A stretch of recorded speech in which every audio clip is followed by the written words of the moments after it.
So you guys have like a whole U2 set that you play on multiple occasions. Why do you guys like U2 so much? I don't like you too much. No, I do. I'm joking. I like them. I mean, John is a huge U2 fan. Like, he has multiple books. He has all the They're all over the DVDs. place. He's got bootleg DVDs. He's all about. I grew up with them. I grew up in a house where the Beatles were kind of the only band. Like, I grew up thinking that everybody knew every Beatles song. I didn't understand the concept of a single when I was a little kid. I thought every Beatles song was just as famous as every other Beatles song, because that was my experience, was very, very avid Beatles lovers. So growing up with that and a couple other things like Peter, Paul, and Mary and Simon and Garfunkel and stuff like that, and U2 is like the one thing that I kind of brought into the house, and everybody else was still like, oh, this is good and this is cool. So yeah, while everybody else was learning the lyrics to like the Vanilla Ice song, I was listening to With or Without You probably. So I don't know, I just bought I think the tape of the Joshua Tree in like '87, and then the tape of Rattle and Hum, and then I was hooked. And yeah, I don't know, I'm a child of the '80s, and so is James. So I saw Rattle and Hum with my youth group in church, but I learned how to play music. The first music I ever played was playing along with the Joshua Tree. yeah, it's really right? Yep. I Yeah. took the 2 high strings off of an acoustic guitar and I spread out the 4 remaining strings, and I learned how to play bass, playing along with the Joshua Tree. Yeah, so I think it's a big, huge part of James and my childhood, and yeah, it just goes back a long way. And then Actung Baby came out, and that just changed everything for me. That's a crucial album for learning about music for me, and development of just concepts of recording and learning about things like that and stuff. That influenced me heavily, and still to this day I listen to it and get that same sort of feeling from it. So yeah, it's just, and also, you know, to sort of answer the base question of like Why do we do this YouTube cover band, we were offered a spot at this bar in Raleigh, Tiernanog. They said, we want a YouTube cover band to frequent the bar here, you know, play us long YouTube set every couple of months, and have, you know, you have a little residency here where you can come back and do this as often as we ask you to, which is pretty frequently, and we'll pay you really well for it. yeah, Yeah. the reason we do it is because we got asked to, and it puts a lot of gas in the van, and our regular band does not. So we were asked by people that obviously knew our band very well, everybody over at Tiernanog, and so it was very flattering for them to think that we could pull it off, I guess. And I feel like we do have a reputation for taking covers very, very seriously, so that helps. And it feels nice to be commissioned to do something. yeah, that was the Which thing. It is was never essentially like what we it was. set out to do it. I had to Yeah. convince people to do it. And as a result, our relationship with that venue has just gone through the roof. I mean, we get along really well. After Sunday, the guy told me that, like, if we ever just wanted to show up and practice in a live environment, that we could just call him up and figure that out. Yeah. Currently, the 5 of us, not religious at all, and you know, for me being one extreme, like stemming from not having that as a part of my life at all, kind of anti-religion in a lot of ways. So it's kind of strange that I love a band as much as I do, like U2, that's so highly religious in some senses. I know a lot of people like that went to the U2 conference. You've seen a song where they ripped the song from? It's like... I know it's straight out of the Bible. I know all these things. I mean, Yeah. like I said, I I grew up in church. I understand every reference that they make, but they don't mean anything to me. Right. Well, you Um, understand them the way a Catholic would understand them. I guess, but sort of, like you, yeah. Strangers. But yeah, strangers it's in interesting understand them because that we met a way. bunch of people that are hardcore YouTube fans the other night, and a number of them, when they came up to me and like, you know, said, "Oh, great, you know, cover set," you know, they said like, "God bless you" and stuff like that, and like things like that. So it's kind of interesting to be as hardcore a YouTube fan as I am, and not see eye to eye with the religious content in the music at all, but still Of which there is a lot. completely look past that. I used to Like, love metal though. I was never a Satanist. Yeah, no, absolutely not. I mean, I get what you're saying. I'm just saying there's Like, a I lot like of people that them. are like, I got drawn in by their message and their spiritual message, like their political message and their spiritual message, and for the most part, like, yeah, that's not what drew me in at all. That's the only thing.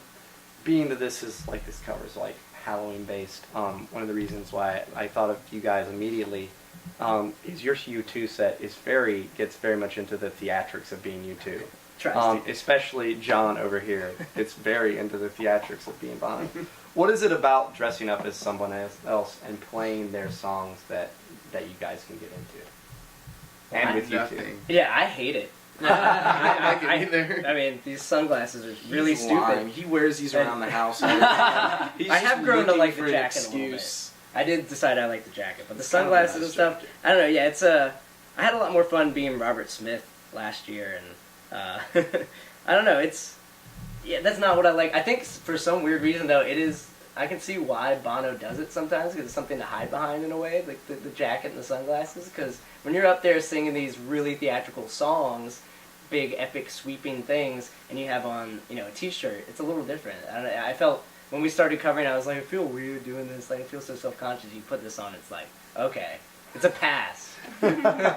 So, yeah, I think everybody else is. I mean, Kurt hates this. So. Oh, You're the only one I that looks made his remotely shirt, like by the way. your character. And yet, I have the hair is totally different and stuff. That's like the greatest shirt I've ever made in my life. I'm so proud of it. Mr. The I don't Edge. think the Edge wears a whole lot of like sequiny stuff in real life. Oh, Not yeah, he anymore. totally does. Yeah, he wore Yeah. this once around the pop tour, and that's it.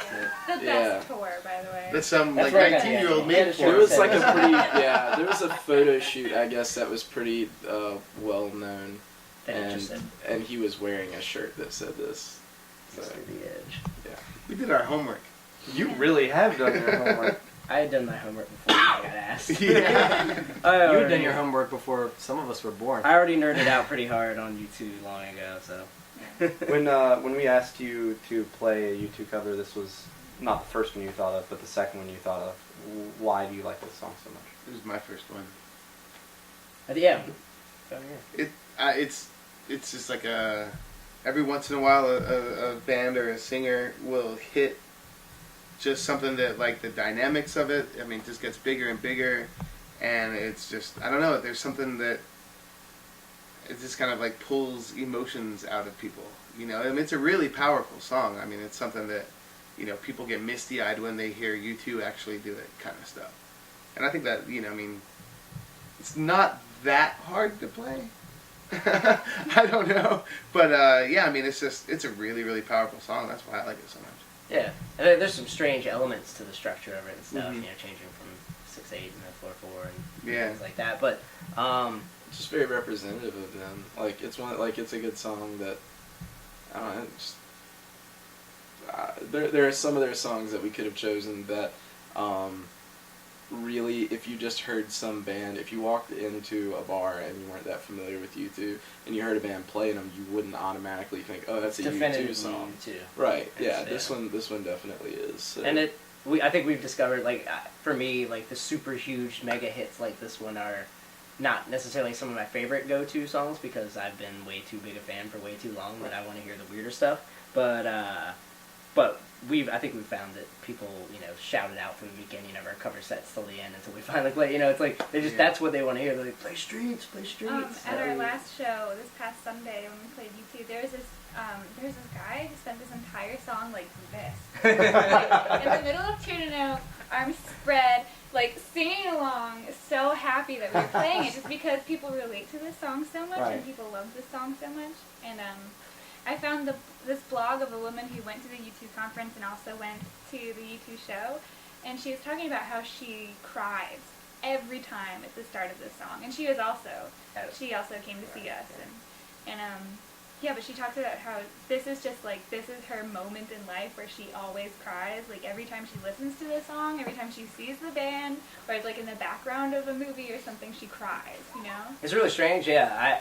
I mean, my parents did like U2 when I was growing up and stuff, but this summer when we've done these shows, we've done 4 now, I guess, or something like that. They've come out to every single one, and my parents go to bed normally at 11, 12 at the latest, and they stay up till 2 a.m. watching us play these songs, because now they're such huge U2 fans. But I remember when I was little, there was a lot of stuff like on Joshua Tree that they weren't into at all, and now, but the one song that they always loved was, I just love that song, when Streets Having a Name, like the intro. My mom thought it was like the most gorgeous thing ever. So that was like, I think it's one of their more universal ones too. They drew my parents, who at the time were like, oh, that guy sings, I don't know. My dad had something that he said about why Bono wasn't any good. But yeah, but that was the one thing. Like, but that song was cool. So It is one of the most spiritual songs. I mean, it's like less direct than some of that earlier stuff, but you know, it's got the organs in it. It kind of sounds like a hymnal, like a hymn, I guess, in a lot of ways. Well, it does. It has a cadence that is the amen, the amen. Yeah, cadence, yeah, you know, that's like true. over and over. They really hammer that point home.